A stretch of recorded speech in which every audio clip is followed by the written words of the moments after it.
We're back. Everybody, thanks for hanging in there with us. Took a short little break. Got a little technical issue worked out. Man, I'm about 40 minutes into 2 hours. I only got one keeper. I had one other definite bite, both on a vibrating jig. I went up this bank and stopped getting bites. The one difference, if I look at it, it's calm here. And when I look at that bank where I got those bites, it's not that it's a full-on windstorm, but there's definitely, it's ripple over there. And a lot of times that can be a difference too. It's just a little bit of chop on the water. So I'm going back. Even though I just fished it, I'm going back. This time of the year, location is so key. I'm going to go back and refish it. I'm going to fish a square bill again. I switched to a little different, little tighter wobble square bill. And then if I don't get a bite on this in about, I don't know, maybe up to where I caught that first one, then I'm going to switch back to that vibrating jig and just keep my fingers crossed that some of them start opening their mouths up and they stop banging it with their body or their head. Oh, God. Whew. Scott McDonald says, hey, shout out to Scott. Love watching you fish. Gary Brogan. Appreciate it, guys. Thank you. I got the biggest one of the day right here. It's a good sized log. What color are you using? So I'm using, mainly all the baits I'm throwing are predominantly shad imitations. With exception of the jig, almost every bait I'm throwing is some kind of shad imitator. I'm really trying to match the hatch. That's a key thing here this time of the year. Is I know a lot of these fish are feeding on shad, and so everything has, if you look, has white in it, white and blue, a little bit of orange maybe. Really trying to match the hatch. You know, the other thing that vibration bait has, the vibration jig, is it's got way more vibration than what this square bill has, and that may be a big benefit. But again, I want to throw this because it's got treble hooks on it, man. I know that if they slap at it, I want them slapping at this. I don't want them slapping at that. A way better chance of hooking them. That was truly amazing that you hooked that fish that way with the chatterbait. I don't know that I've seen that before. I don't think I've ever seen it before, ever. Just to update you guys, it's about 12:45. We're 45 minutes into Bass University Challenge with Mike Iaconelli. If you guys are just joining us, Mike has just recently boated his first keeper of the day on a chatterbait. Made a switch from some of the habitat we were fishing when we got started. He's on a 2-hour challenge trying to get 5 fish in the boat on a cold front condition, 44-degree water temperatures. We're fishing up in the northeast. We're in the middle of a cold front. The water temperature's falling right now. And Mike is trying to get 5 fish in the boat, and we're actually circling back on the area where he had a few bites just a few minutes ago, throwing a chatterbait, switched up to a square bill, and is working this wood in an effort to get some of these fish that are cold, lethargic, and just reacting, feeling like using a square bill, something that can create a deflection strike, and something that has, you know, treble hooks on it, which is going to possibly give him a better chance of hooking up with a fish that's just swatting at a lure like that has been doing when he was running his vibrating jig through here. So we have we're not quite halfway there yet on the challenge, so we've got quite a bit of time left to go. It might not feel like that to you, though, Mike. No, it always feels like it's caving in around you, but momentum is so key, you know, and I to get 2 bites in a very short period of time, I'm trying to keep that momentum going. You know, obviously that second fish in the boat would have been big for me, but I have confidence now. You know, we started out, until you get that first bite, you don't know what you're doing. I feel like I'm 2 bites in now to something that's sort of the beginnings maybe of a pattern, you know, and I'm trying to refine it as we're fishing. I really, really am going to have to go back to this vibrating jig here in just a little bit. Just a couple more casts. I don't know if it's that stark white color. I don't know if it's the extra vibration, but they're definitely not, they're not responding to the square bill.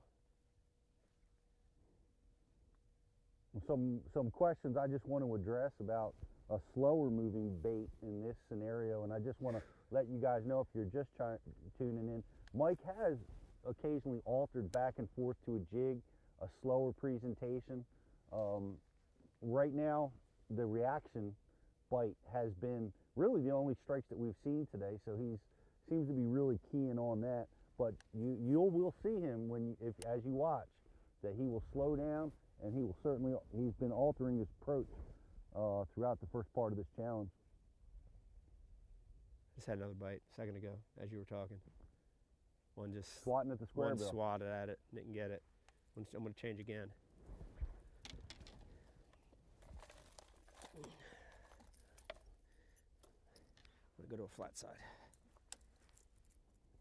I need tighter vibrations, what I need. Mike switching up to a flat side from a square bill, looking for a tighter one. And you talked about that a lot, how you prefer the lighter vibration in cold water. Colder water, man. You know, in the summer you want a big, wide, side-to-side wobble, but in colder water you want a tighter vibration. And this is a little hand-carved flat side that I've had forever, and it can be real good. And it's got more of that stark white color as well, which I think in this dirtier water is helping me. It's showing up a little bit better. I'm going to get that same depth out of it, probably 2 to 4 feet. And that's the 2 bites I've had, and maybe that one right there, which was probably a third, I'm in 4. I'm casting to probably 1.5, and they're coming a little bit off the bank. I'm guessing these fish are in 2 to 3 feet of water. You know, I'm really excited about this bait here, because this has got the right movement for 40, 46, 44, 45 degree water in that range. This little bait is special. Tight vibration, man.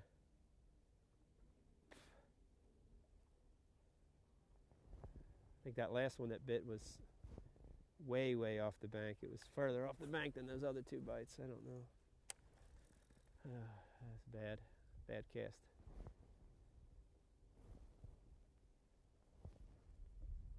Come on.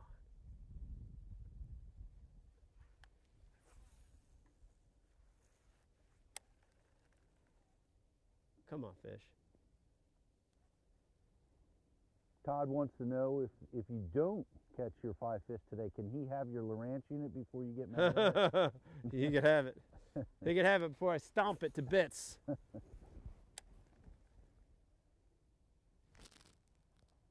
on, fish.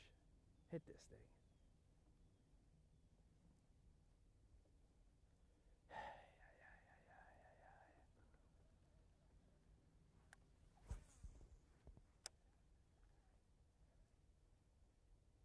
All right, I'm gonna fish this little brush pile here with a jig, and I'm gonna go back to that. I'm gonna go back to that vibration jig, and I'll just keep this. I'll keep this waiting in the wings here. I've found that sometimes, Mike, where, man, you're not getting that many bites on it, and they're just swatting at it. But sometimes it's the only way you can draw strikes. Yeah.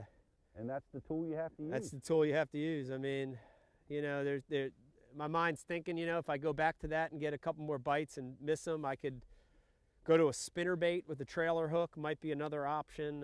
There's little tweaks I can make too. So,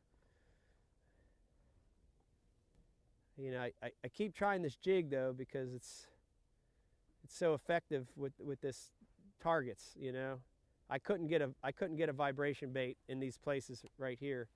When I'm doing with this jig, I could never get a vibrating jig, so I still want to throw this around a little bit. I get to these key pieces of cover. It takes a lot of time. It's time consuming. It's the only thing that eats it away, you know. Look at your watch. I know I've got very little time left. So you're debating, you know, to throw this and to slow down or keep trunking along. And it's hard. You know, wouldn't you say? I mean, to me, one of the hardest things to do is to move from the reaction baits to those slow baits. It's hard. It's so hard mentally to move back and forth. It's hard.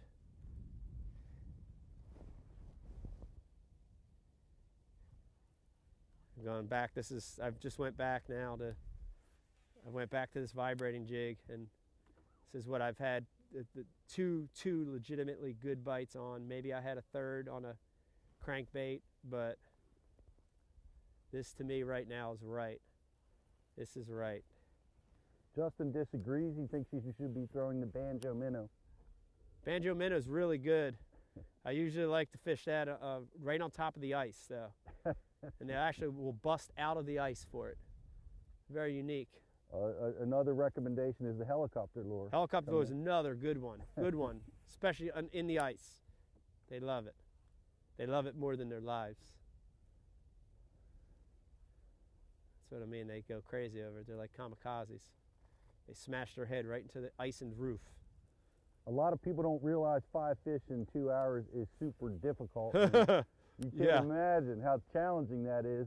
In 2 hours, under the best conditions possible, catching a limit in 2 hours is a challenge. We've put Mike under an extreme challenge of cold water, falling water temperatures. Yes, so this is a monumental task that we've challenged him with today. But he's doing nicely.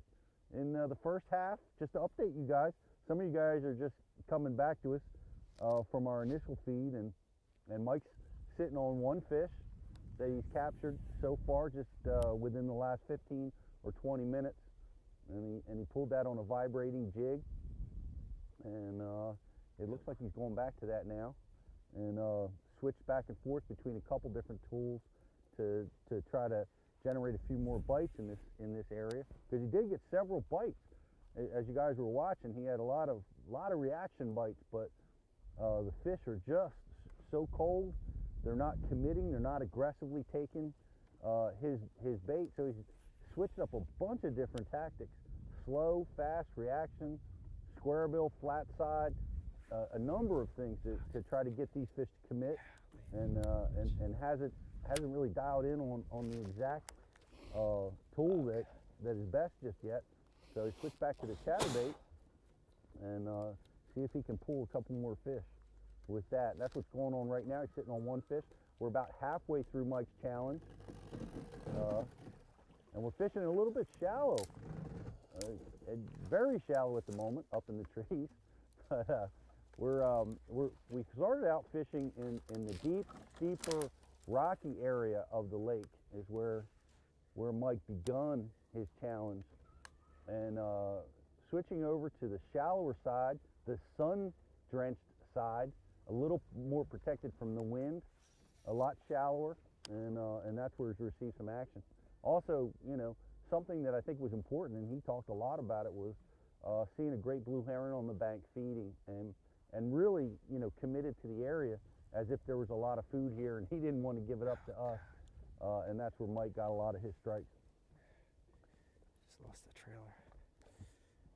Get on the trailer. Fuck. This is an interesting question you can tackle while you retime. If the water temperature was warmer, 55 degrees, would you attack it a little bit differently in that situation? I think if it was warmer, I think my mind would be thinking a hair different, but you know, got cold water.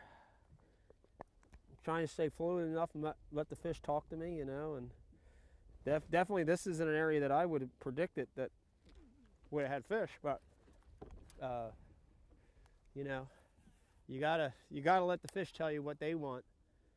So often, man, we get caught in the habit of doing what we want to do instead of letting the fish tell you what you should be doing. So I'm trying to stay fluid in such a short period of time. I'm trying to move and cover a lot of different areas. You know, I'm disappointed. We fished a lot since them two really quick back-to-back bites, and I haven't caught another one, which is a little disappointing. But nevertheless, I had a couple bites, and I need to keep trying what I had those bites on for a little bit more, and then we can go on the next little venture.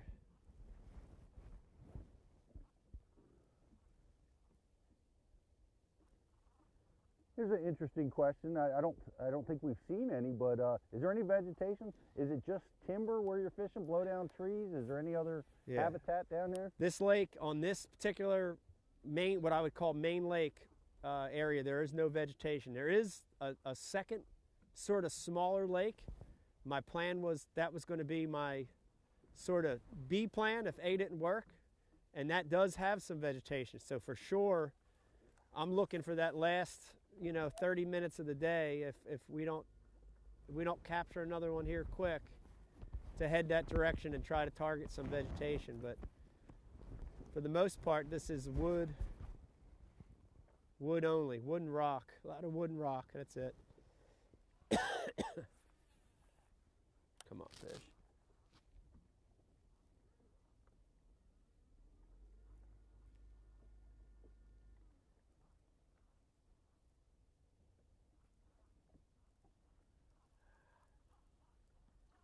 Terrence cheering for you. You got this, Mike. Anthony suggesting the dancing eel. I think he means dances eel. Dances crawl. Screw that dances eel. We need the dances crawl, folks.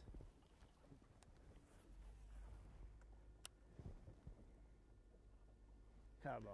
Buddy talking about the Alabama rig down that bank, and if you were here with us just a little while ago, Mike was throwing the Alabama rig. Alabama rig might be a good choice. If we're so crunched on time, if we have time to come back, that Alabama rig, a jerk bait might be other choices. If I had a little more time to investigate, they definitely might be. They might be baits that I would try. See, the watercolor's a little dirty. Normally this is cleaner than what we're seeing. And I really think jerkbait and Alabama rig are two baits that rely a lot on sight. The fish have to see that bait. And so with this real stained water, it's sort of deterring me from fishing those baits as much as I would be fishing them. I don't know. I don't know if I'm doing the right thing here or not. I mean,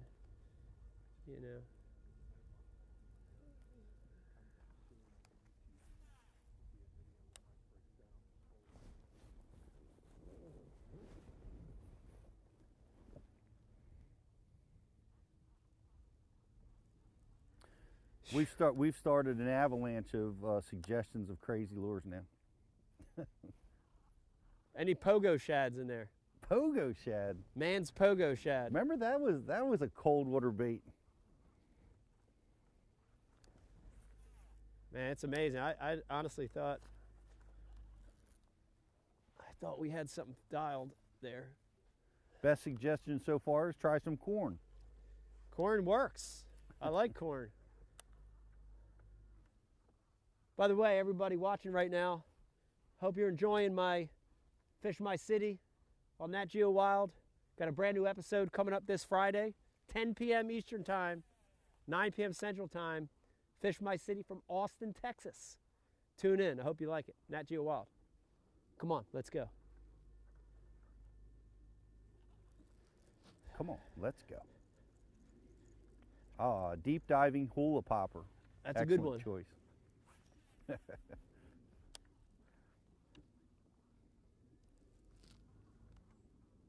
at a little sandbar right there, huh?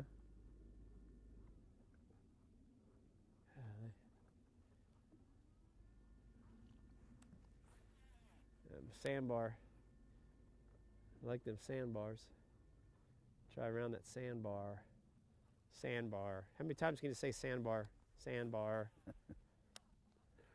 I want to let you guys know that we went. You can see that Mike has a dozen rods on the deck of his boat right now, and these are his cold water. This is his cold water arsenal that he uses, and you can look for that. coming soon on Bass U TV, Mike does a complete breakdown of the tools and the methods and the reasoning behind his choices on these cold water, all of his cold water strategies. And you're seeing him go through it live right now, but we really break it down for you. We're going to break it all down for you on Bass University TV so that you guys can utilize this, this approach in your fishing. Such a challenging condition we're dealing with right now. Cold front, 44-degree water temperature and falling. We're on the Bass University Challenge, Mike's challenged with we've given him abundance of time, 2 hours, 2 hours to work with, to cycle through his cold water strategy to deal with this lake and try to get a limit of fish, try to get 5 keeper fish in the boat today. He's currently sitting on 1 fish. Boo. Had some opportunities, some missed strikes, some reaction strikes that didn't quite commit to the bait. And the water's, you know, I can feel, Mike, I can feel it. You know, it just seems to be getting just a little bit warmer, and you know, we've known this for years. In the real cold water scenarios, you get that morning bite, and then things get kind of tricky. But then you get a little bit of activity this time of day. You get another window. Usually right around 1, 2 o'clock, you get a second window.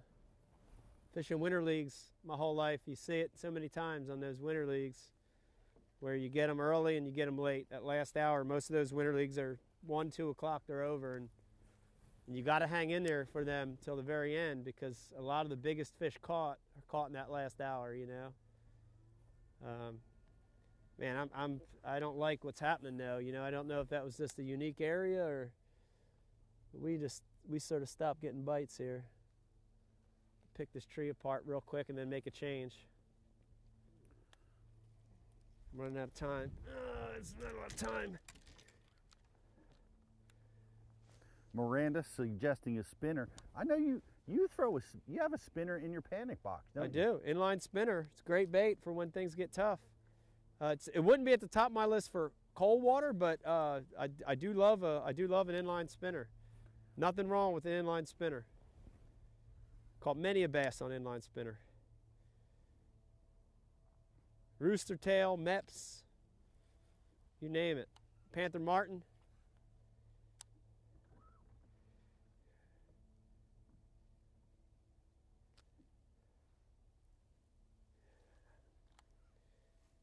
I mean, you know, you fish something like this and not get a bite on it, you know, with all this depth around it. 6 foot on the end of this tree. This really makes me not want to fish any of this deep wood, you know. Like if you fish this piece and not get a bite on this piece, I mean, you know, I'm not saying 100% sure you can't get a bit on it, but this is a good piece of wood right there. Good deep piece of wood. You'd expect them on it, you know. I would. I'd expect them on, at least there'd be some on this kind of stuff, but I think we fished a bunch of it already and have not caught one on it. I think that's a good lesson, you know, when you're fishing a premium piece of cover with the depth, you know, particular depth, and at the best time of day that you're going to see today, and you're not getting bites on that type of habitat, that's got to cause you to It makes you want to not fish it anymore. Look for other types of habitat. Especially, like you say, especially when it's like, it's juice. It's like the biggest piece or the best piece on the bank. You know, we fished a dock earlier and didn't have a bite on that either. And you know, this is probably my last couple casts with the jig to a tree right here. And I'm going to try switching it up.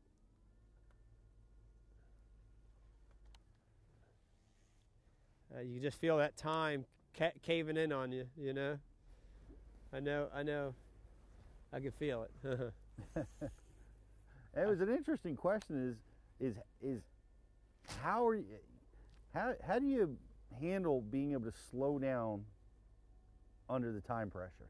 Well, that's a great question. That's one of the hardest things you can try to figure out is how do you slow down when you need to speed up, you know, and you know, cold water, you really need to slow down, but I'm crunched, so I'm trying to fish slow, fast.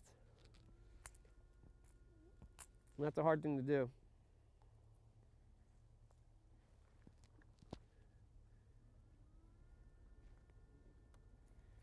Really appreciate all you guys watching. Boy, we've got a lot of you guys watching on your lunch break, and this is a Bass University lunch break, Bass University challenge with Mike Iaconelli, trying to get 5 fish into the boat. We've currently got 1, and I want to invite you guys to come check out Bass University. If you've not subscribed to Bass University, you can do it right now for free. You can try us for 10 days. Use the code TRYBU. Come over and check it out. There's an immense amount of teaching information, seminars from the best anglers in the world, from Mike Iaconelli, Kevin Van Dam, Skeet Reese, Gerald Swindle, right on down the list of the greatest anglers in the world teaching about what they're really good at. And you can, like I said, you can try it right now for 10 days free. Use the code TRYBU and come on over and subscribe. We've got a lot of great things happening at Bass University. We launch 3 new shows every single week at Bass University with content from guys just that will benefit guys just getting started to guys that have been doing it for a long time.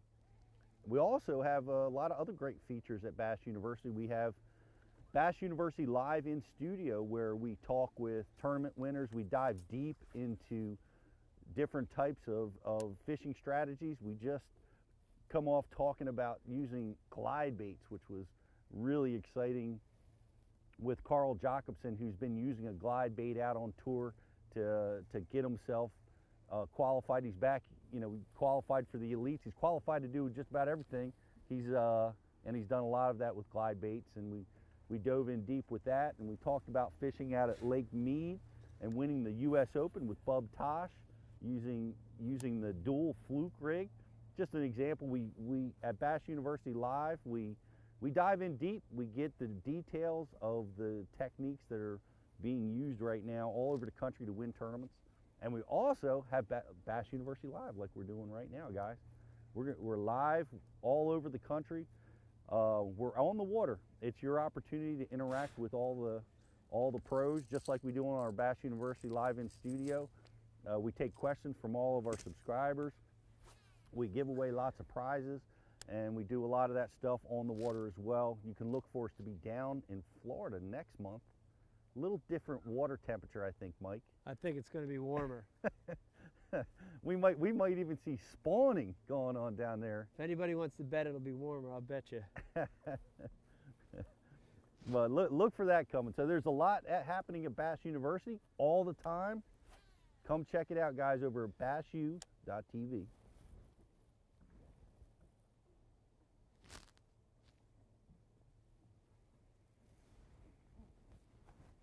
Just fishing a little bit of history here. There's an old roadbed or old dam that cuts across right here that I've caught them out on the past. So this is actually me this is me fishing a little history real quick. It's sort of like just a point that sticks out here, and it's hard on top, and the creek cuts right through the middle here, and it's definitely a stopping point for fish going that way or going that way. They gotta pass this here. They gotta pass this, you know. So I thought maybe five or 10 minutes here real quick. Is this an old concrete dam or earth dam? It's an earthen dam. It's an old earthen dam. So this is actually way a long time ago. This is actually separate lakes here, you know, and they're old mills. All these lakes here in this part of the country are old mill lakes. So this earthen dam probably had a mill on it at one time, and I mean there's really nothing left of it but just a little high spot and a little hard on top, a little crunchy, you know, a little bit of gravel, you know. It connects, you can see that point over there. That's where it connects. It sort of connects to that point right there. I like this question from Caleb, what's your favorite memory from this lake? I know you told me a story about Uncle Don introducing you to this lake years and years ago. You got your favorite best day on the water? Or? Probably my favorite. I've got so many on this lake, from catching a 9-1 here to a 9-1. 9-1 to catching a 7 3/4, and I had some big fish memories here. But probably one of my favorites is we fished Top Rod Bassmasters, fished a lot of club tournaments here, and we would have our club classic at the end of the year in the fall. And I remember that I had a decent bag. It was probably about a 14 or 15 pound bag, and that was average for this lake in the time. And looking for that one last bite, and with about 20 or 30 minutes left to go, on this bank right here, there was a leaf mat collected, a mat of leaves, not of hydrilla, not of anything else, sticks, of actual just leaves. And I flipped the jig in there and caught a 6-pounder and won that classic by just like a little over a pound. Big memory for me, man. Winning a classic there at the time was like winning a Bassmaster Classic for me. So really amazing memory. Top Rod Bassmaster. Shout out to Top Rod. Shout out to Top Rod. That was the classic. That was you had to qualify all year to get into it? You had to qualify all year to get in. Only I think a top 10 or so made it to the last tournament. It was for the trophy. It was for, we didn't fish for a lot of money back then, but it was for more than anything, bragging rights, and big tournament, when you're that level. For me, I was at grassroots level. It was a big step for me, to win one of those. So, and I'm absolutely just crunching around on that old spot right there. That's discouraging, because you're crankbait fishing, you can feel when you're on the juice. You know what I mean? You crank around and you can feel the juice, man. You can literally feel it. And that was the juice right there. Time is it? What do I got? Time check. 1:16. Oh, 1:16. God. Wow. 44 minutes left in the challenge. Any bonus time? I might get some bonus time for the technical that's right. We do owe you about 10 minutes. You owe me 30 minutes. 30 minutes? We had a little technical glitch. I'm so glad you owe me 30 minutes. That's awesome. Mike's angling for additional bonus time, which he will be denied. I think we'll make a compromise. Maybe we'll roll 15 I like minutes. It. I like roll compromises. 15 minutes after 2 on this challenge. Compromises rule. All right, so I think what I need to do is I need an area change at this point. I'm still eyeballing that other side as our last resort. And if I had another hour, I would definitely go back to where we had those bites. But I'm going to stick to my guns. I'm going to make another area change here, and then that's going to be our sort of last resort right there. Is a little bridge, an area of the lake that has a totally different watercolor coming out of it, and some vegetation. That'd be something definitely way different than what we have fished. So I'm going to make a little adjustment here, a little area change here. Byron is saying you owe these viewers at least 30 additional minutes. That's right. He's angling for more time. Yeah, Byron. Not Byron Velvick, is it? No. Byron, or nope. Where is he? Sunberg. Byron Sunburn. Byron has sunburn.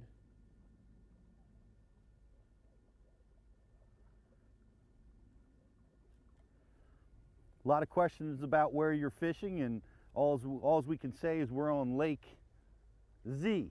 Z. We're Lake Z up here. We're in New Jersey. We want to be fair to the fish and fair to the lake. But we are fishing up north, 44-degree water.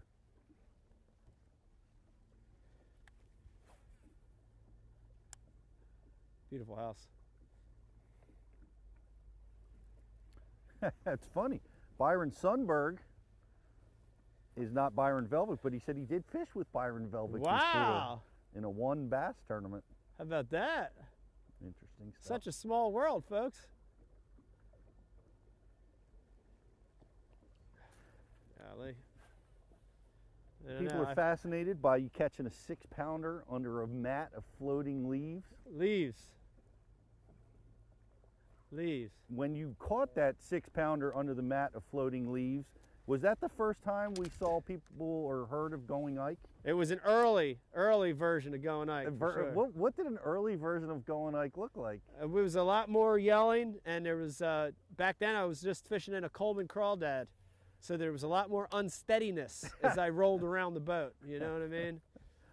Almost falling in a couple times, but man, that's why I do it. You know, those moments, whether you're fun fishing or you're fishing a BU challenge or you're in the classic, you know, you live for those moments. At least that's why I fish, you know? They never get old, man. They never get old. I want to make a swap across the bank here. Wanted to fish this last little area. Yeah, I mean, cannot get bit. I know. I just, oh God, just down in my plums, I feel that I need to be jerk baiting or cranking. You know, all the way down in my plums, I feel. I don't know what you're talking about. I mean, I really do. You know, I mean, the bites have come on this bait, but I feel like I need to be cranking, man. Cranking or jerk baiting, and the water clarity's got me just a little. I'm stumped because it's not the right. God, don't do that. It's not the right water clarity to jerk bait. Bryce Thomas is calling you to the carpet here, Mike, about always talking about slowing down, but you're not looking like you're slowing down in 44-degree water right now. No, again, you know, the hardest what I'm up against right now is trying to find an area where the fish are at and do it in the time that I'm given. You know, it's a tough battle, man. It's you know, there's not a right answer. You got to kind of guesstimate. Fishing, like I said, fishing fast, slow, you know, or slow, fast, or the opposite. You know, you got to kind of find a balance, man. I don't know. I don't know what to say with 2 hours. Just not a lot of time, you know. You know, we went from the lower lake, now we're in what I would call the mid lake, you know, right now. So that grass looks nice, but oh God, no! Don't do that, you fucking bitch. We've had some compliments on our camera crew, and as we crashed into that blowdown tree, we almost lost them. Yeah. I can't believe it. The shaft held up on that. Good job holding it together back there, Jeff. Shout out to Minn Kota for making a nice shaft. Yeah. Shout out to Minn Kota for sure on that one. Shout out to Nichols Marine in McAllister, Oklahoma, checking in. All right. This is the bank. It's going to happen. Oh, fuck. Are you kidding me? Come on, man. Crying out loud. Fuck.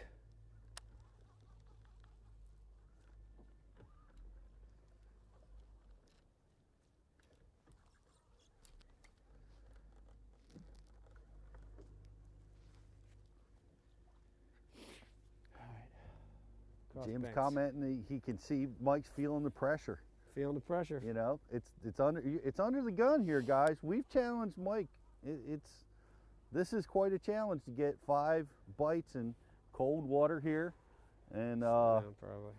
And you know, Mike, I'm watching you do this, and I've been in this situation a million times myself, but it seems like the more you want to be efficient, the more you run into problems, like you're hanging up or, you know, crashing. Yeah. Or it's so difficult to keep your composure when the clock is ticking like this. I mean, it's undeniable pressure, you know. You know, all I know to do is just to keep fishing and keep trying, and you know. The one positive about this time of the year, and I'm afraid that we already passed it up.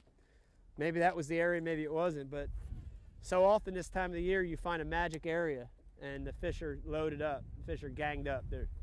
they're tighter this time of the year. And I'm, you know, with such limited time, I'm hoping that I get fortunate and we find an area that where the fish are using, and you know, we can maximize the rest of that 30 or 40 minutes or whatever we have, you know. This lake is a little bit bigger than I thought it was when we launched the boat. It's a good sized lake. We haven't even seen half of it, you know. So what is this, a feeder section of the lake, or what are we fishing here? This is we're about midway up the lake, and that is what I would call upriver, would be to my left. And okay. So we're mid lake right now, and it does turn into a true riverine style lake up there, and there's definitely resident bass up there, and but a lot of those fish that would spawn up there or summer up there, you know, it's a lot shallower environment. So they, you know, when it starts to get cold like this, there is a movement that happens down lake. So, you know, with such a limited amount of time, I'm sort of just guessing that, you know, our best bet is going to be to stay over here. And you know, one little ace in the hole that I'm saving for the last, you know, 30, 20, let's see, 20, 15 minutes, probably should start heading that way, has a little different water clarity on it than what we've got here. So that's hopefully going to be a saving grace if it doesn't happen here. I probably need to start heading that way, you know, real limited on time. I knew it was going to be tough. I mean, you can't fool yourself into thinking, you know, after you had a 25 degree night for the first time of the year, you know, it's.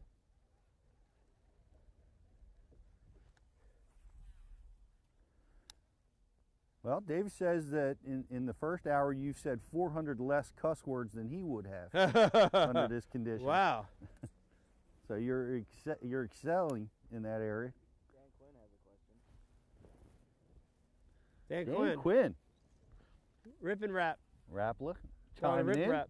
Shout out to Dan. What is the deal with the Tokyo rig I've been hearing about? Oh, man. Tokyo rig is absolutely, you talk about new techniques, game-changing techniques. Tokyo rig is a method where the weight is on a wire sort of leader, and the hook is above that.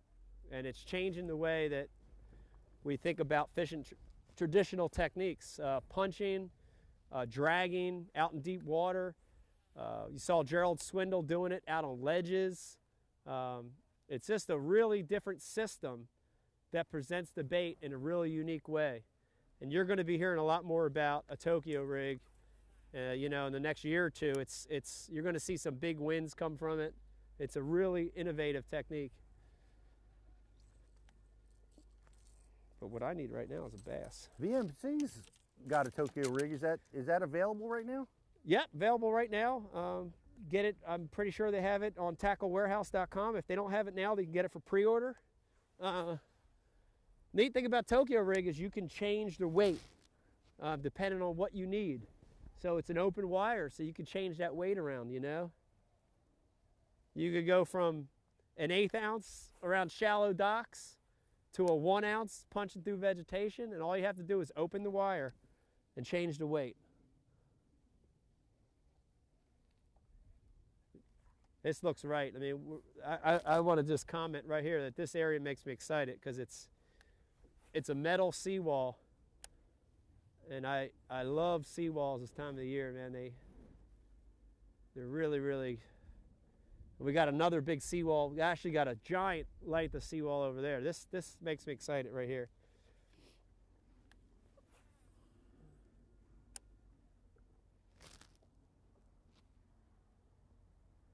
But again, we're just so pressed for time. It's hard to slow down right here. You know, you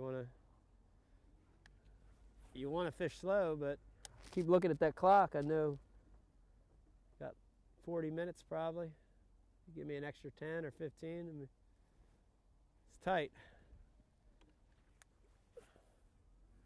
I just feel like I feel like a crankbait or a jerkbait is just such the right thing to do right now. I don't know if I'm don't know if I'm dialed in on the right color or pattern, or something ain't right. Some questions from folks just getting here watching you. Just give you an update. Mike's on a Bass University challenge trying to catch 5 bass today. He's a little over, well, he's about halfway through the challenge because we gave him some bonus minutes because of a little technical glitch. So we're going to run till 2:15, and he's a little over halfway there, sitting on 1 fish, fishing in cold front conditions, falling water temperatures. We're up here in New Jersey. We're calling it Lake Z, and this is a lake that Mike grew up fishing when he was in a Bassmaster Federation club, and told us a cool story about. By the way, this dock right here classic. You want to go back and listen to that. What about this dock? This dock right here is, we call this Barking Dog Dock right here. Barking Dog Dock. He must be too cold to come out and bark at us today. Way too cold. I don't even know if that dog's probably not alive anymore. Dogs were giving me a hard time even back then. Why don't dogs like me? John's lobbying for 10 extra minutes for every fish you catch. That too? That's interesting. It makes a little flat pocket right here.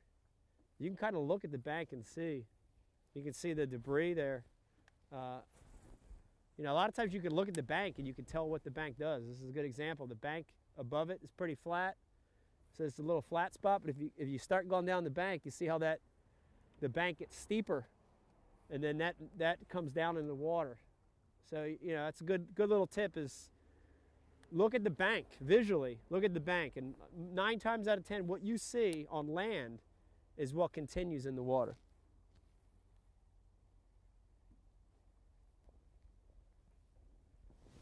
I need to change this crankbait one more time.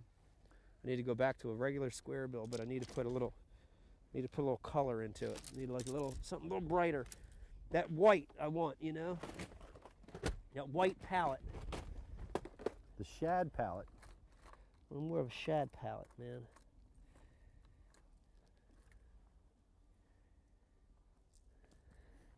Jeffrey Barber, loving Fish My City. Thanks for watching, Jeffrey.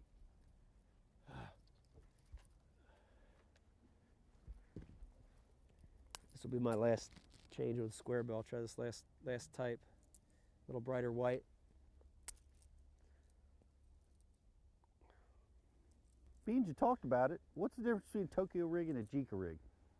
Jika rig doesn't have a... Jika rig, which I also called a non-leadered punch shot, the weight just hangs off a little O-ring right below the hook. Tokyo rig actually has a wire leader, about a 3-inch wire leader. That's the difference.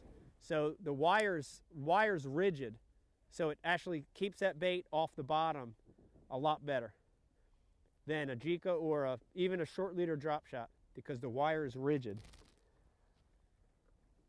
This is the right crankbait. Thanks for that question, Paul. I just switched to this crankbait. This is the right crankbait. If they're going to hit a plug, it'll be this one. All right, it looked bigger to me. It's a little bigger. It's that white color. I mean, I don't know how to explain it, but when I tie something on and I throw it out, I have a gut feeling about it right away. This is the right, if they're going to hit a square bill, this is the right square bill. So I really just gained a lot of confidence in this, just in a real quick change like that. Your spider senses are tingling. Yeah, this feels right. I don't know how to explain it, but Pete, I know you know what I'm talking about. But when something feels right, you know. I know that feeling. It's a hard thing to describe to people, but you tie on a bait or you get in an area and you almost kind of feel it's the right, and you don't always catch them on it, but this feels right. This is actually really, really right. What this bait's doing, the way it's moving, is really, really right. And having that confidence is so key in our sport, you know, wouldn't you say? Oh, confidence is everything, man, you know? I do like Tyler Shanklin's recommendations. He says we need a hot toddy. I'm ready for a hot toddy. Catching, but will help the fishing experience. I agree. Justin, you're in charge of bringing hot toddies next time. Look at this monster. Building a monster over here. This is actually, it's funny because this is the piece of property that I looked at. This is it was an acre and a half, or not even an acre and a half. I think it was an acre. I looked at this property years and years ago, and ended up not buying property here on this particular lake, but they just built a monster on it. That is a giant, huh? Big one. I think you wound up on a pretty nice lake. I ended up on a good one. No regrets on the one I ended up on. Oh man, really you know, I want to slow down, but I gotta pick it up.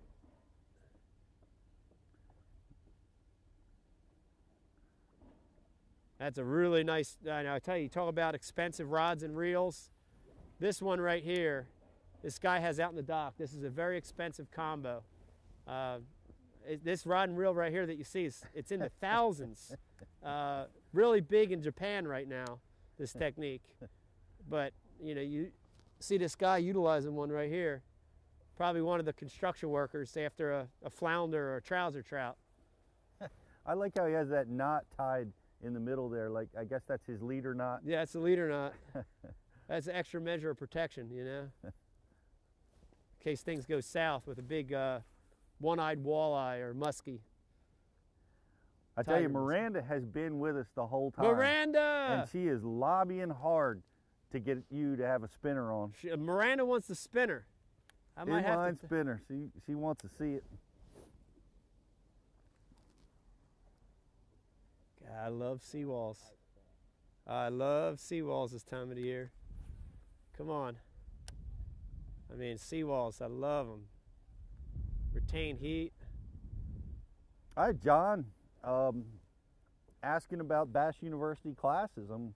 We haven't really discussed that. We go over to thebassuniversity.com, and you can see our classes listed there. We have Tulsa right now where you can purchase tickets, and Gadsden, Alabama, and we've recently announced our New Jersey dates, and we have a fourth one coming soon, which we are going to be announcing later on this week. So go over to thebassuniversity.com if you live near those locations, or you don't. We've had people fly in from Japan to Hawaii, come to our Japan. Bass University classes, and we hope you guys too. We really appreciate you guys traveling to come see us.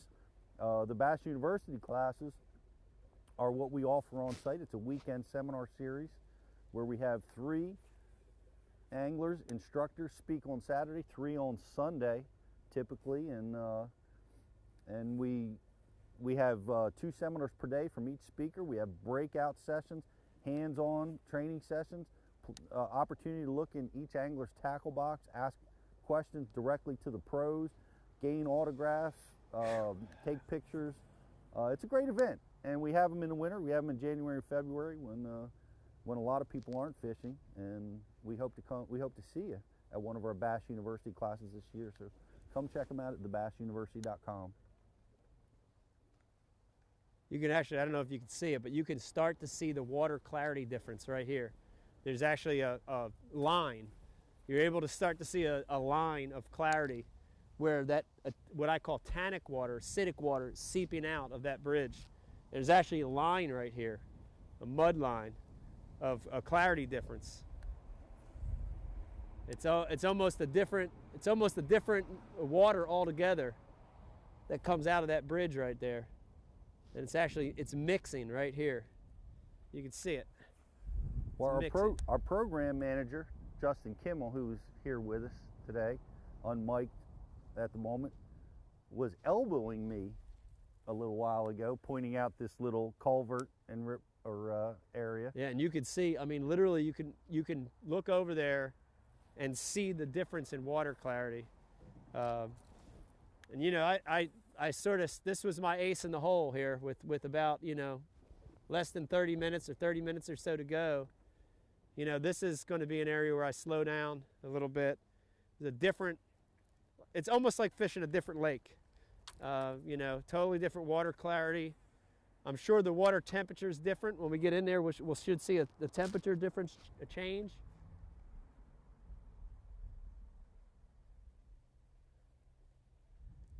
I'm going to definitely slow down around here a little. Might break out the spinning rod for the first time here.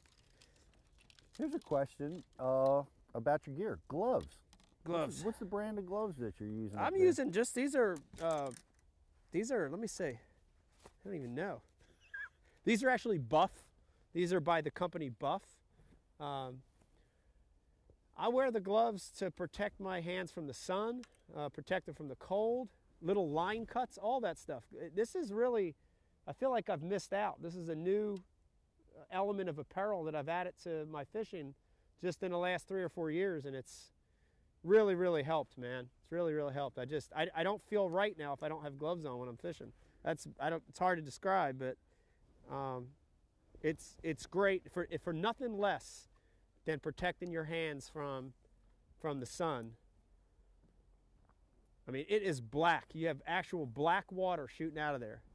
I don't know if you can see that on the camera, but I mean, it's black water coming out of there. Totally different water, and deep, real deep right here, 8 feet in front of this little bridge. This is a really unique area. I wish I would have threw in there and just saw my line peel off. That would have been pretty unique too. But you know, I want to fish out around this mud line a little, and then I'm going to go under this bridge here. I'll be curious to see if we're dealing with colder or warmer water when we get in there. If we're dealing with warmer water, there's a good chance we'll get some bites in there. If it's colder water, it was a bad call. You're suggesting we're going underneath that bridge? We're going under. Spiders, snakes? Everything. We might have to prepare our camera crew. They're going to land on the guy that's the highest up. Yeah, camera crew. We're definitely going under there in the next couple minutes. Sean wants to see a Bass U in Denver. Phew. Says there's more Bass Nation members in Colorado than Is that California.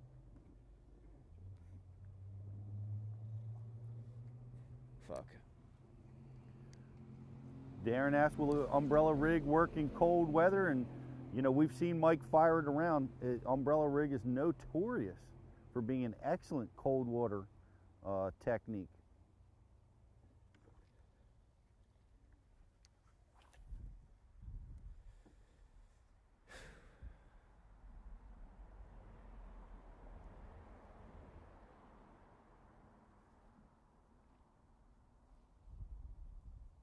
People want to see you do a lot of different things when you catch your 5th fish, Mike. They want to see you break dance.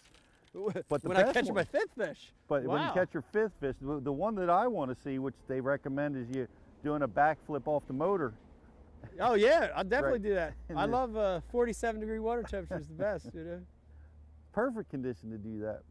All right, y'all, prepare yourself for the old tunnel. Shout out to John, who was with us last year at Kokomo. Appreciate you coming out to the Bass University class.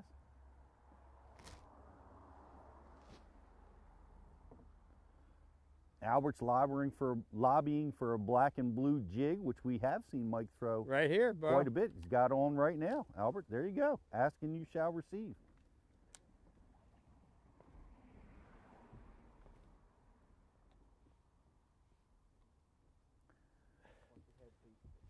We have to get low, guys. We got to get low.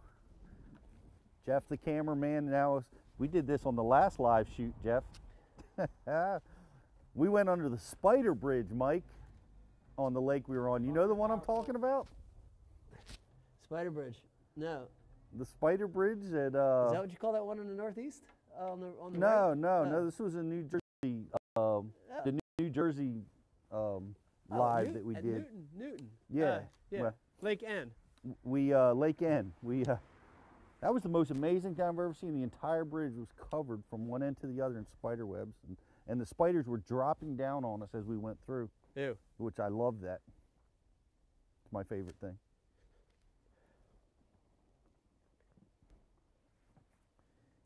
Totally different water clarity in here.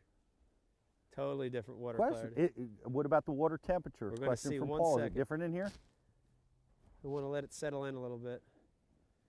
Looks like it's about a degree warmer. Looks like it. Give it 1 second.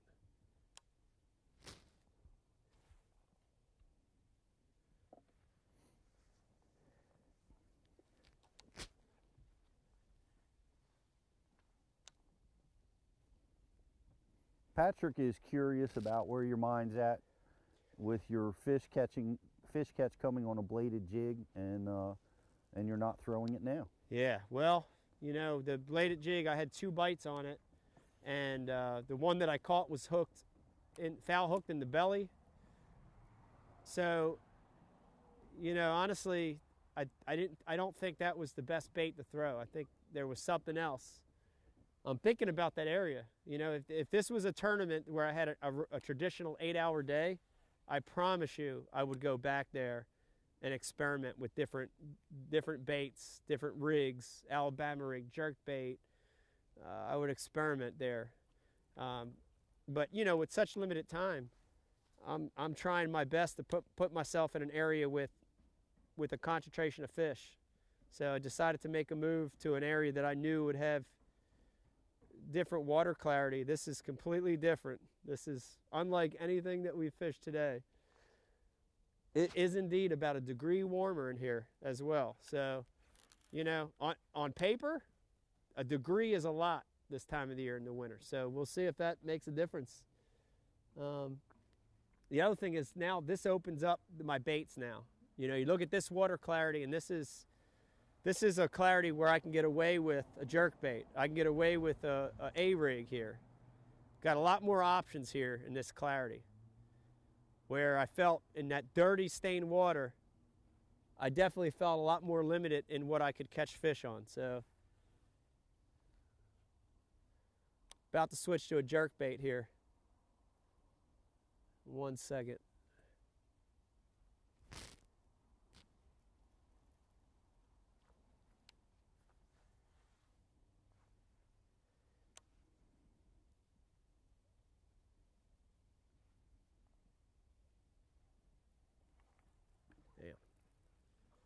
Tough. Can you give me a time check? Me? No, you keep working. I'm talking to the camera crew back here, guys.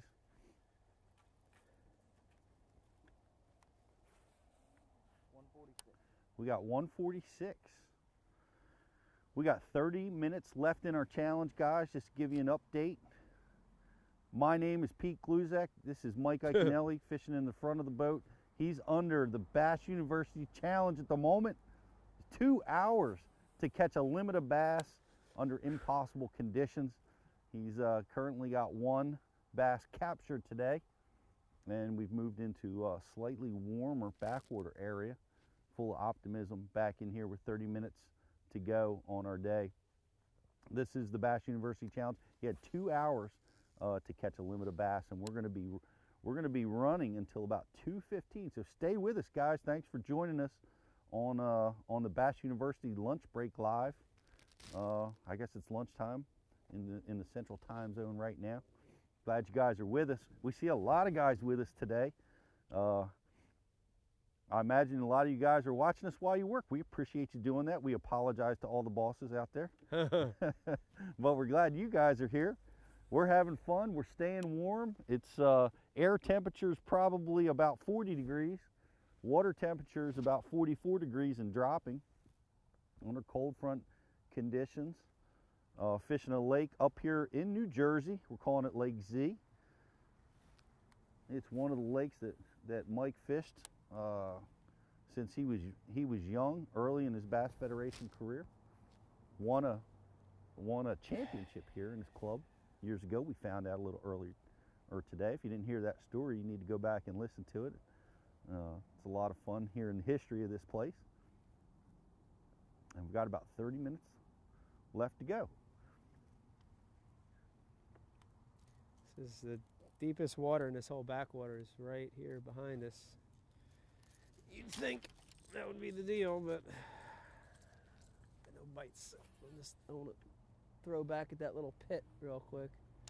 Joe's calling for the panic box, Mike. I know, I'm calling for the panic box too. Shout out to Joe, knowing all about Mike's panic box. We actually released Mike's panic box on Bass University TV recently. If you guys don't know what we're talking about, Mike's has this really cool strategy, I think, about putting a box together with lures that, you know, can dig you out of a situation when you're having a really, really tough time catching fish. A combination of finesse lures that can really get the job done in extreme conditions, and it's called his panic box. Haven't seen that, guys? Go back and check that out.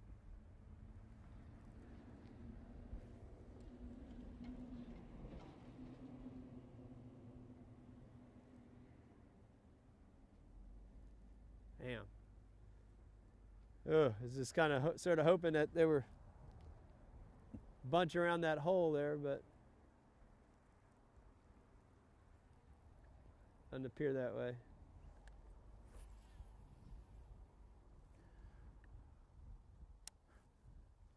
You want to talk about that reel you're throwing, Mike? I see a lot of Ike branded rod and reels up there.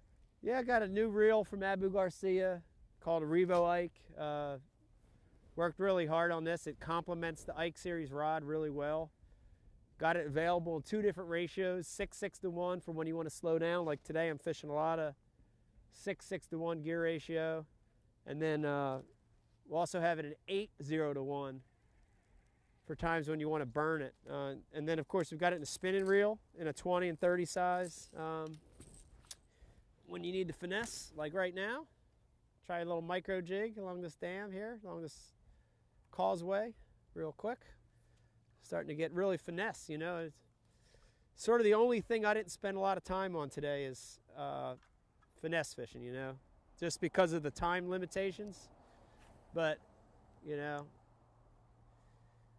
try it for a little bit, try to slow down with a micro jig and a couple casts anyway.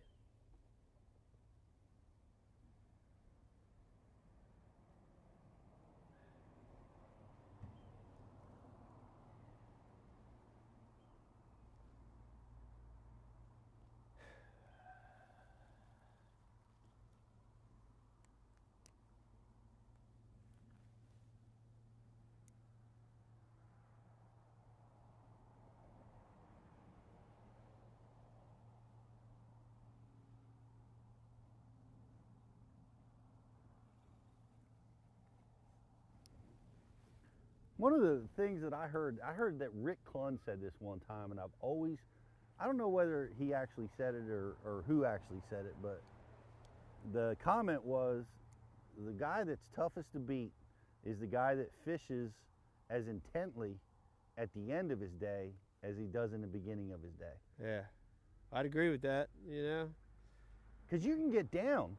Oh, like, yeah. when things aren't going your way and you're trying to, you know, get that limit fish, or, yeah, you know, you can, at the end of the day, you can beat yourself up. Yeah, can happen real easy. You gotta keep the faith. I mean, you know, never give up is a term where you gotta believe in it every time you go fishing.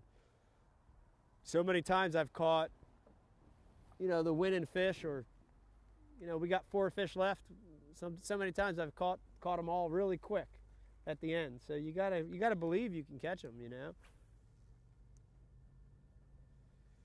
You know, with such limited time, I don't know. I mean, the options would be to run back, but if we ran back and tried to get into that area, we'd eat up probably at least 10 minutes, if not more.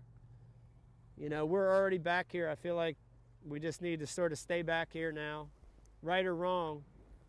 This is probably, you know, the best option is to just fish now, you know, and it gets shallower back here, but maybe we'll look at what the water temperature does. Maybe that's a good thing.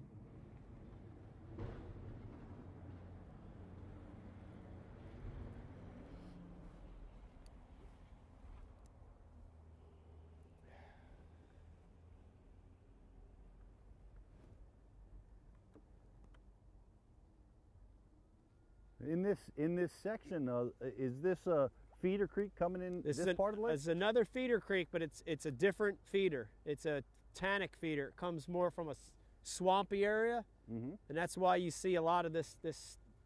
You know, some guys call it black water or whatever you want to call it. You know, it's totally different water source from this end, and you know, there's residents back here, you know, that will live here all year round for sure. I'm certain of it, you know.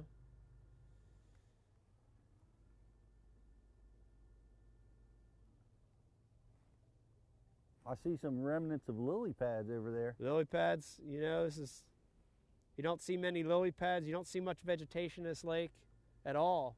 This is sort of like the only place it goes down, you know.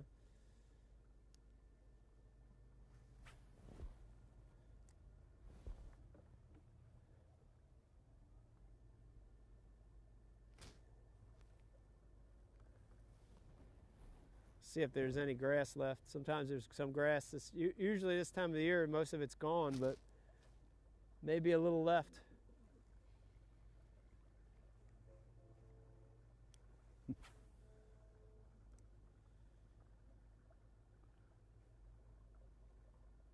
Some folks at home are feeling the pressure you're under. They're pulling for you. Yeah. Miranda being at the top of that list.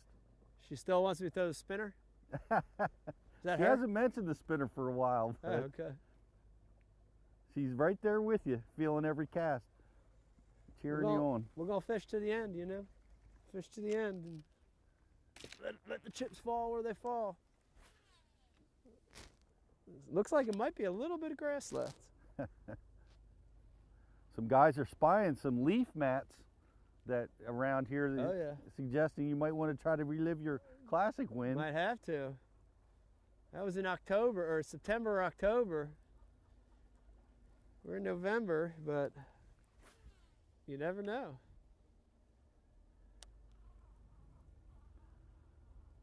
Don's right. He's like, it's tough fishing, but at least you're on a lake fishing today. It's true.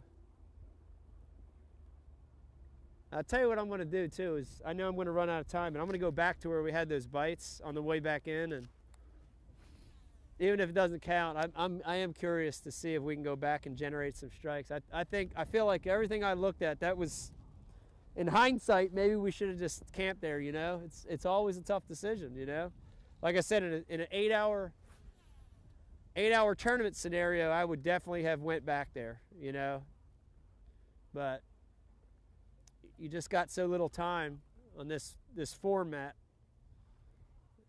so it's hard. Well, it certainly speaks to what you said earlier about in the wintertime, often there is one key little tiny area. It happens a lot, that reveals man. itself. Happens a lot, you know. I don't know. Not feeling this either, man.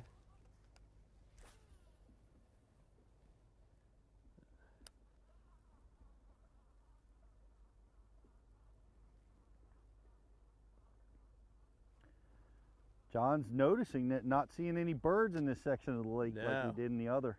No birds and no bait. You know, I've seen very little bait on the graph either. Very little bait.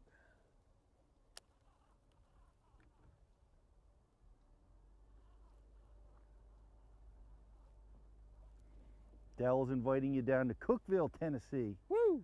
To fish your next Fish My City episode. Cookeville.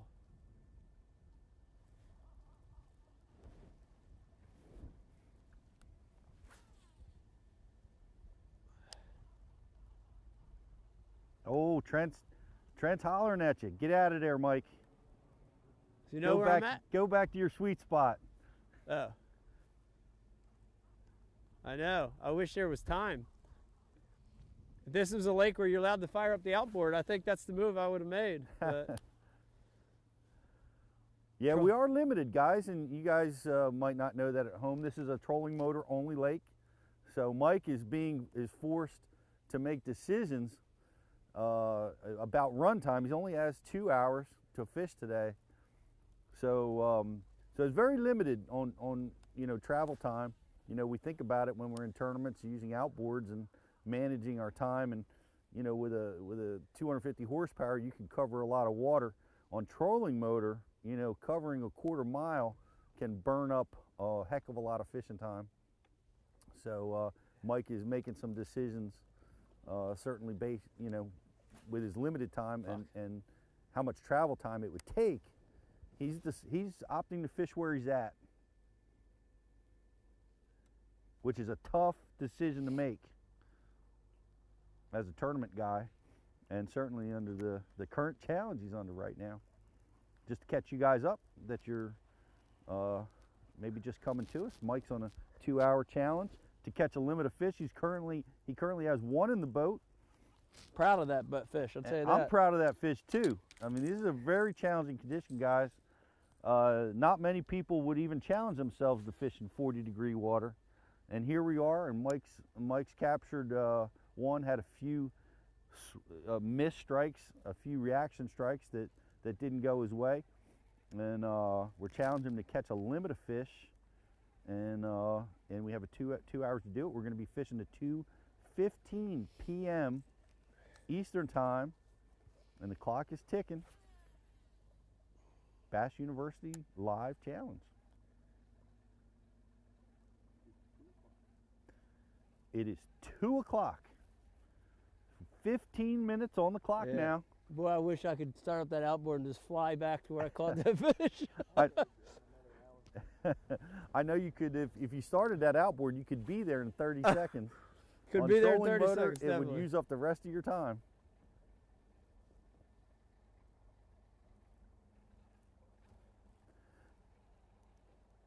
I'll tell you what, Mike, if you're up for it, I will give you the run time to get back to that spot. You will? We will give you that run time. I'll take it. I'll take it. All right. All right, guys. Well, I like these tournaments better than the real tournaments. You can lobby for extra time. That's awesome. You know, I like to think of myself as a fair judge. You know, I'll listen to a good argument if it makes sense. I like it.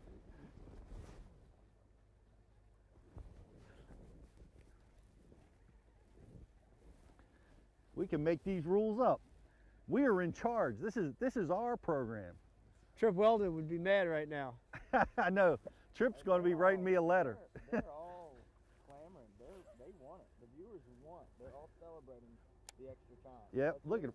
Heck yeah. Let's go. Yes. Bill All right. Taylor and Trip Weldon. All right. We are going to give Mike the run time, but here's the and it might not be 15 minutes. We don't know how long it's going to take. But once we get underneath that bridge, we'll give you an additional 15 minutes of fishing time on the key zone to see if we can knock this thing out. Deal.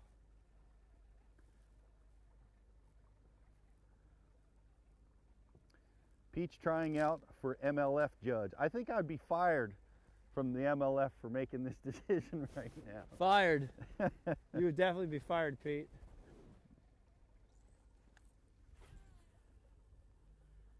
I think we've sprung a leak in the back of the boat. Turn that trolling motor up and burn back to that spot. It's on high.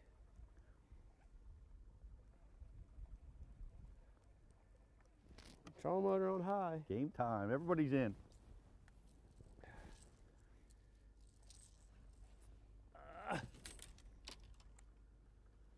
Now wait a minute. Are you using the run time that I've given you to fish these docks? No, definitely not. This is all on the way back.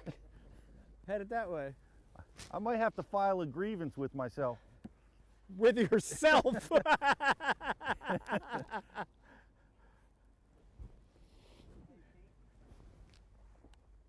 program manager, I will allow Mike to purchase more time. That's interesting. Our program manager has suggested that Mike ought to be able to purchase more Buy time. more time. That makes sense. Just buy it.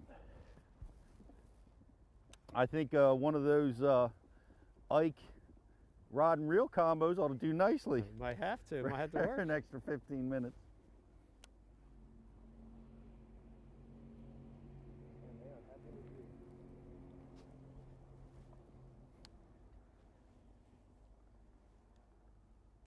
Well, you can't get them to eat a jig. Isn't that crazy? You'd think a jig would be okay. Well, I gotta say, you mentioned that, and I just recently fished a derby on the Delaware River, and under those, it was on Sunday, and under that cold front scenario, the jig bite disappeared there as well. Crazy. And that doesn't usually happen. I mean, fishing is fishing, and you know you have to try to use the highest percentage tools that you can.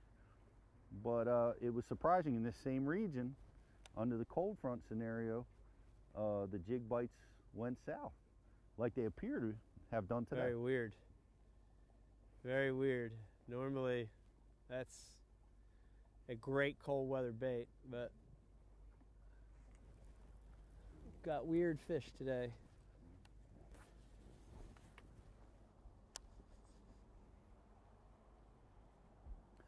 Kelly's lobbying for 3 hours. I like it. I like the lobby. Byron is suggesting a GoFundMe site so that Mike can get more time. All right, guys, careful. We're heading back under the bridge. Everybody good? Everybody's good. I don't see any spiders on this one. That's good. No bats, no spiders. Makes me happy.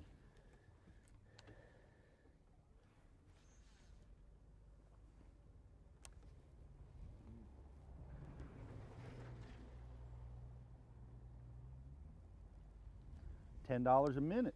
Strong suggestion, John. $10 a minute? Wow. That buy us a nice hot dinner this afternoon.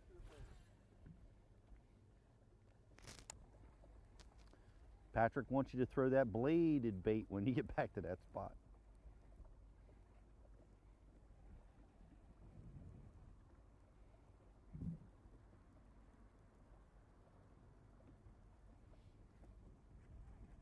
Here's something interesting.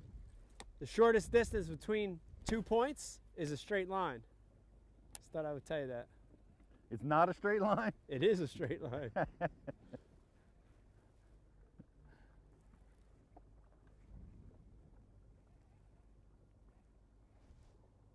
So while we're on high, what's going on with Fish My City? What are we going to watch this Friday? Fish My City, you're going to see Austin, Texas. Austin, Texas. Austin, Texas. Great fishing city. Great American fishing city. You know, in Texas, the saying is everything's bigger in Texas. It's true. And you're going to see it this Friday, 10 p.m. Eastern Time, 9 p.m. Central, Nat Geo Wild. Let me remind you, Pete, it's the last original airing of Fish My City. So okay. Hope everybody tunes in and gets a chance to watch. What are you going to be targeting? So the 3 bucket list species for Austin, Texas are the blue cat, the smallmouth buffalo, and the Guadalupe bass. And Pete, up to filming this show, I had never caught a Guadalupe bass. So I was just going to say, isn't that the kind of bass that lives in current and stuff? It does. So in Austin, the lake that is right downtown in Austin is called Lady Bird Lake, and right below Lady Bird is the lower Colorado River. And it is really what I would call bass heaven for Guadalupe. It's cold, clear, rocky, you know, exact conditions what those fish like. And the world record Guadalupe actually came from the lower Colorado, and it weighed 3 pounds, 14 ounces. Wow. Yes, world record Guad. So they're on the smaller side. Smaller side, yeah. A 2-pound Guad is a really, really big one. A 2-pound Guad is like a 5-pound largemouth, you know? Right. So, but it's a black bass, right? It is in the black bass family, yeah. Okay. So you're fishing a smallmouth buffalo. Is there a big mouth buffalo? Well, smallmouth buffalo, a lot of people look at that species and they think it's a carp. Smallmouth buffalo is actually not a carp, has no barbels. And that's a defining factor of a carp. If it's a true carp in the carp family, has to have barbels. Smallmouth buffalo, no barbels. No barbels. All right. Heading back that way. Hey, just so you guys know, if you can't check out Fish My City, I can certainly watch it on my cable system and binge watch it like I like to do. And then all the episodes are available there. So go check it out. Fish My City. And by the way, we're on bonus time now. if you guys are just with us, we have allotted Mike some additional travel time here. We're not sure if that's fair or not, but we've done it. I think on the next shows that now, you know what, I'm victimizing myself now. All these live challenges now, I can see JT. Hey, you gave Mike an extra 15 minutes. You might have just doomed yourself. I'll tell you, 2 hours is not enough. I can tell you right now.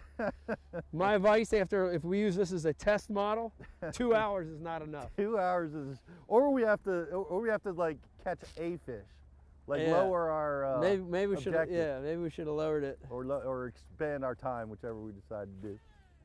I'm just doing some random bomb casts.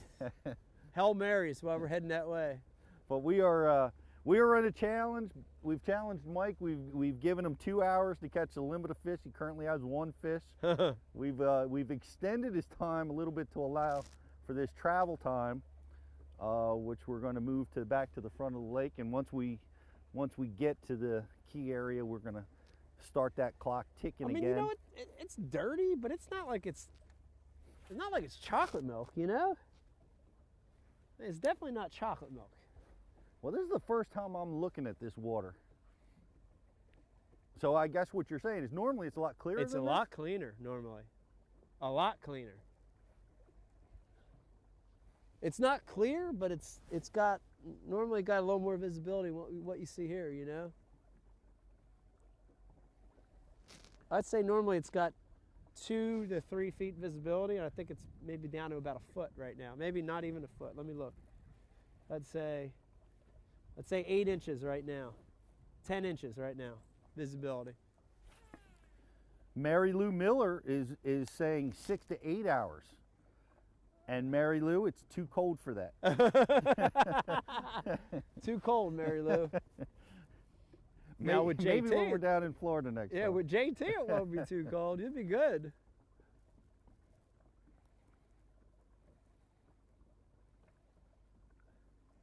Now I need to ask, maybe this is a good chance for me. We're heading back. I'm heading back to what I really think is the best area in the lake right now. What should I use? Should I use a square bill? Should I use a suspending jerkbait? Or should I use an Alabama rig? 3 good choices to refish that area.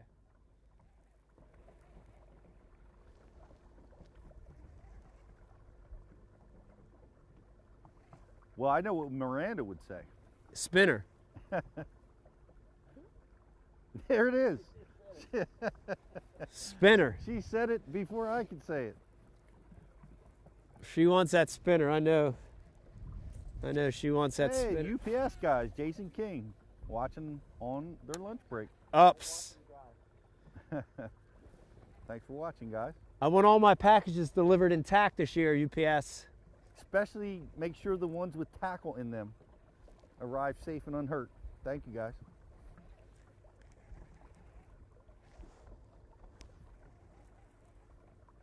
I like this comment from Paul West. If the water is liquid, it's never too cold. I like it. That actually, it's funny you said that, because that is the Winter League motto. We got all these Winter Leagues here. As long as it's not iced up, they fish them Winter Leagues every weekend. That's awesome. From November through March. Every weekend in South Jersey, you could jump in a Winter League derby. And I've seen many of those tournaments won with 1 fish, so many of them. And you know, and we're going to be filming this winter when the water is not liquid with Paul Mueller. Yeah. We're going to be looking at a little ice fishing. Oh. Hey, look for some Paul Mueller instruction coming soon. Mule. We spent some time with Paul, who was amazing, a deep water fisherman, smallmouth and largemouth, and really some excellent and interesting content about, you know, how to fish in that scenario. As Mike is hooked up with a smallmouth buffalo or stick. It looks good.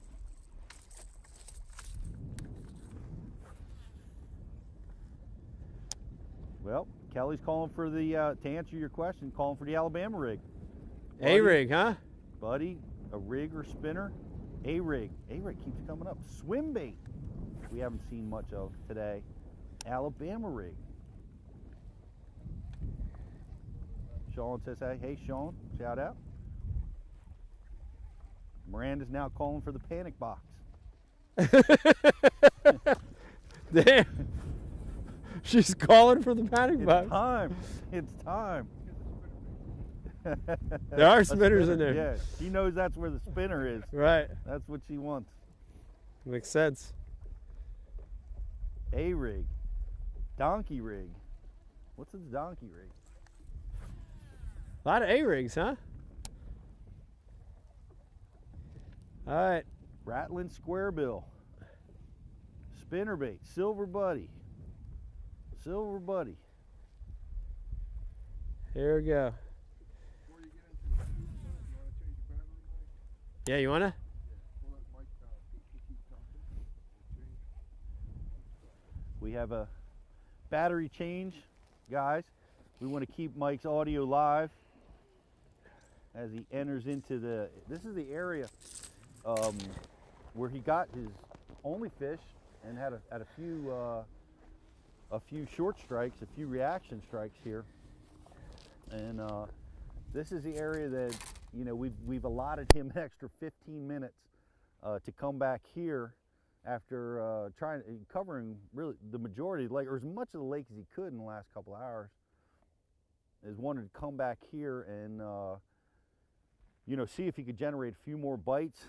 I've seen it where fish can wad up like this in the wintertime. Mike has too. He's commented about that, how certain areas of the lake, you know, in the winter, you know, the bait can congregate and it pulls in the fish, and there are certain areas that just can stay active and effective in this condition. So we're gonna roll back through here with Mike. I guess he's all mic'd up again, and we're gonna give this area a try. So you are on the clock. What do we have? Can we get a time check right now? It's a 3:15 or 2:15. 2:17. All right. Well, we're gonna give you till 2:32. Okay, that's the deal. And he's taking your advice, guys. He's breaking out the A rig. It's definitely bait here, you know, like, you know, what was missing in that lake, where the part of the lake that was clean, was I'd look at that graph and not see any bait. And here in this section, I definitely see bait again, you know, so.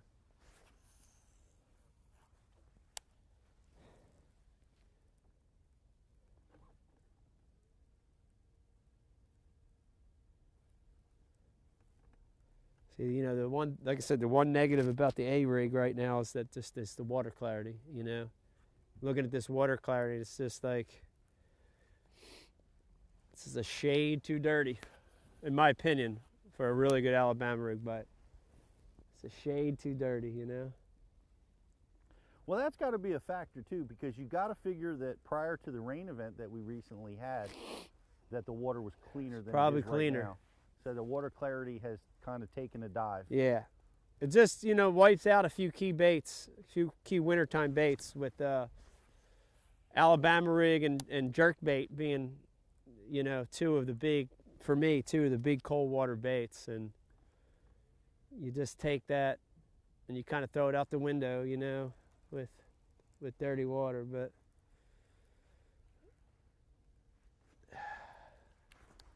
shout out to Tim Daly, watching us while he's driving, or hopefully listening to us.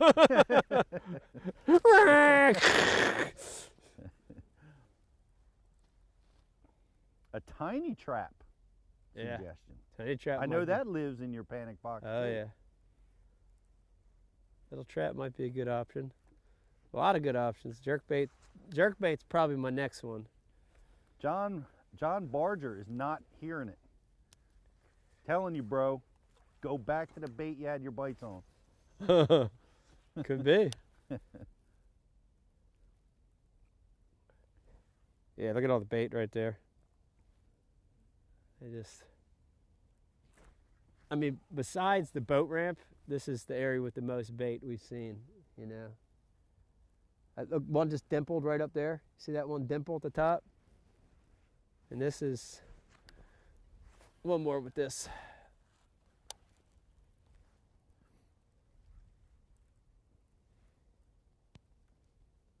We're down to the last few minutes here. We're in the hot area where Mike got his bites. He has one fish captured today. I see some of you guys that are new to the challenge. He's got a challenge of 2 hours to catch a limit of fish. We've given him an extended time to allow for him to travel back to this area. And we've got it's afternoon now, and this time of year, the afternoon, the water temperature is at its peak about right now. And we're all pulling for you, Mike. I'd like to catch one more. If not, you know, we tried. We rotated through a lot of baits. Kept fishing. That's what you need to do this time of the year. Keep looking, keep changing.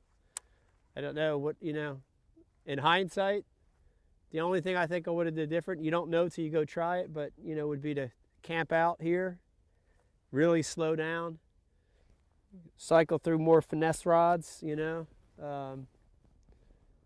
It's a hard decision, you know. It's a real hard decision with such limited time, but I surely don't regret anything I did today, you know. I don't think there were any bad moves today. I think they were all decent attempts.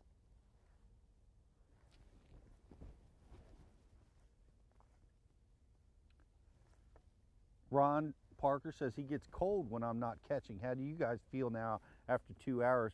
Well, we're a little cold, Ron. Ronnie, yo, Ron. I'm sure Mike's a little warmer than the crew. We're sitting here. Heavy movement. But we've got some good gear on. And I think that's the key. You know, one of the things that I've learned over the years of fishing is that a cold angler catches no fish. So you got to go out there and you got to get yourself some good gear to come out here in this weather. But let me tell you, if you do it, you get the good gear, you come out here, it's a lot of fun fishing this time of year. You got very little fishing pressure, and you can catch some fish. You can catch some fish in the wintertime, guys, so don't be afraid of it.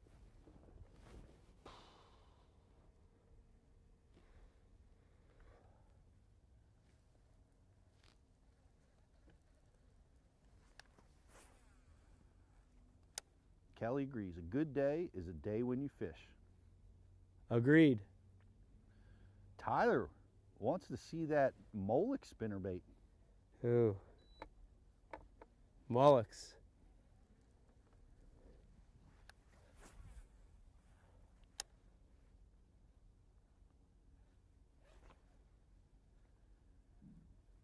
Recommendation for some hot hands.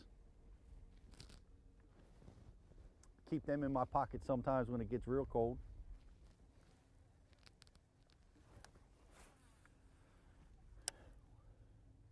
Now we just passed through the area where you picked that one off.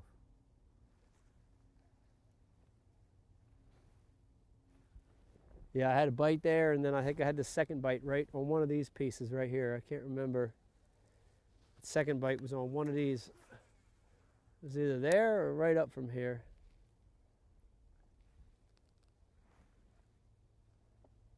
A lot of wood off the bank there, right there.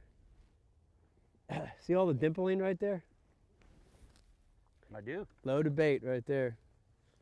You know, that could be too, you know, there could have been a pot of bait that it shifted. I mean, you don't know. This was definitely the right area of the lake, you know. The bird life that we saw today was here. Whether it was the seagulls out in the middle or it was the heron on the bank. The bait on the graph, you know, this was the right area of the lake, but just a very, very tough day. It didn't come together for us, but look at that. More dimpling over there. So, you know, there's bait here, you know. It's amazing that bait jumping around like that in this water temperature.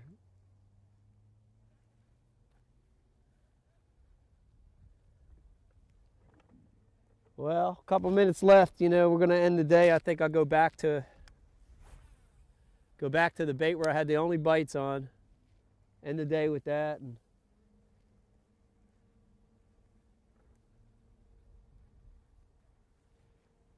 I don't know.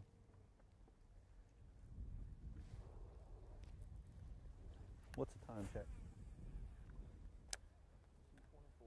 2:24. We've got 8 minutes left.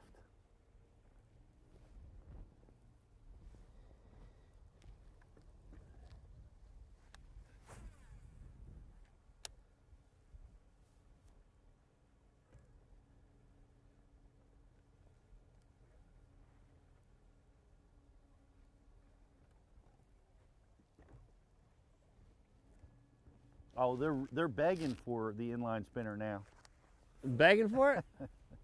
What would be your panic box move in this situation? Probably, you know, under normal water clarity conditions, it would definitely have been that grub, you know. It would have been a grub, probably the boot tail style grub. But like I said, for me, the big problem is that this water clarity is, you know, just sort of limited, you know, what I feel like you can catch them on, you know. But I don't know. I tried a lot of the baits that I think, you know, that normally work under these water temperatures, and just didn't work. Now you're moving out into the area where the bait was. I saw some dimpling. I think, you know, with a couple minutes left, bomb some out here.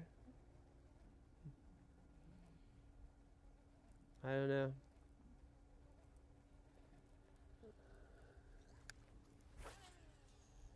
Pretty depressed, but what are you gonna do? I guess it could have been worse. Could have zeroed.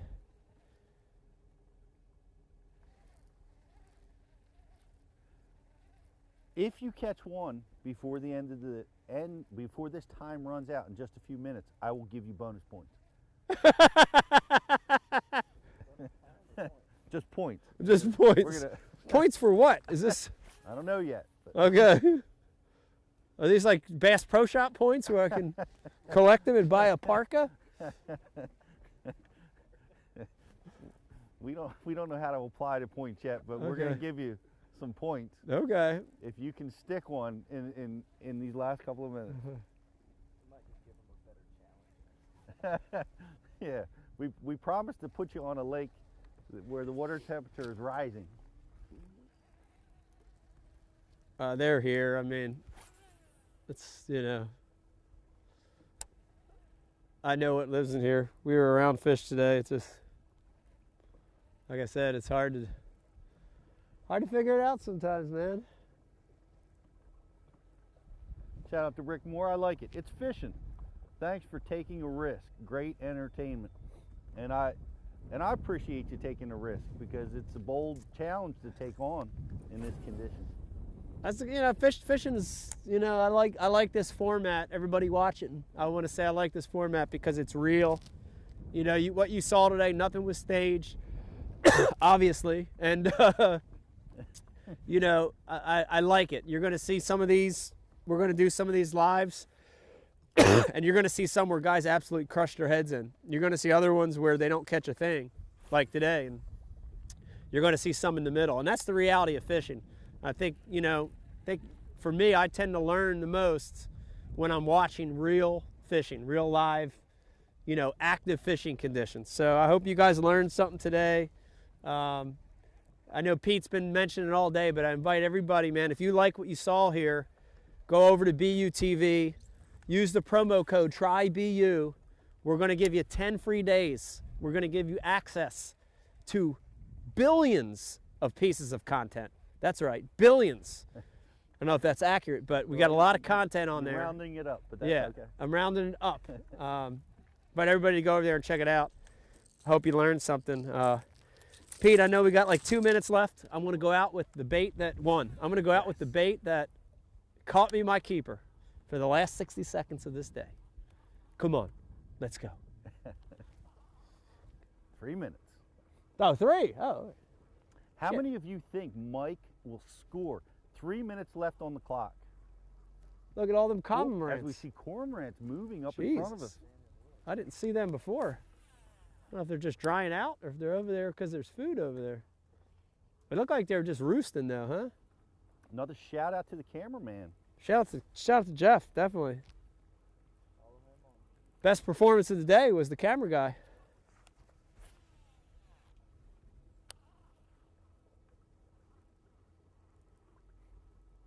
Well, thank you, Miranda. She said, Pete, you've been awesome.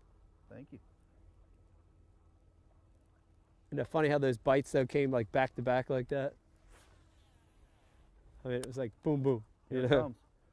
I know, and they were so close together. They were so close, man. You know, had you had preparation time on this body of water, I suspect you probably would have focused hard on that area. Probably. when It's that hard. It's hard happened. to say. You know, it's hard to say, and things change. You know, it's one thing in bass tournaments. Guys get caught in the trap of practicing, killing them in one area in practice, and then living and dying in that area. You know, who knows? You know, every day's different. You know, every day's different. Oh, there was that heron. There's that same heron.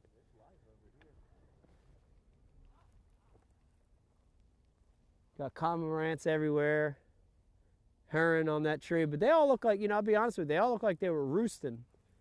You know, they weren't, to me, they didn't look like they were actively feeding, but they're not far, you know, they're not far from their food, you know.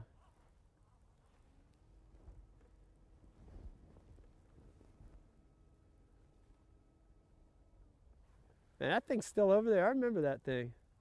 Some weird, like, metal object in the water over there. It's still there. Crazy. Over 20 years later, it's still sitting there rusting away. Unbelievable. The structure up. Yeah.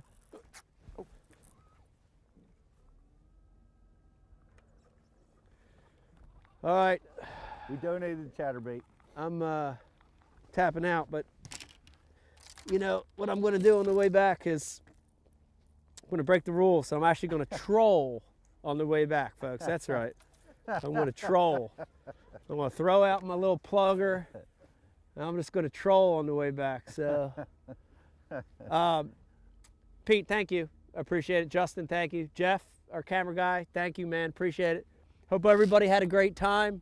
Keep your eye out. We're going to be announcing these things, a lot. It's a big new thing we're doing. We're going to be doing it every month. Every month, at least every month. Keep your eye out for a BU Live. And once again, man, if you want to learn more about bass fishing, if you want to learn hot techniques, patterns, styles of fishing, electronics, theory, mental, all that stuff, go to BU TV, use the promo code TRYBU. Or you could go to BassU. BassU.tv. We're going to give you 10 free days. Just go over there. Google it. You'll find it. Hope you had a good time. Bye, everybody. Bye-bye, everybody. Thank you.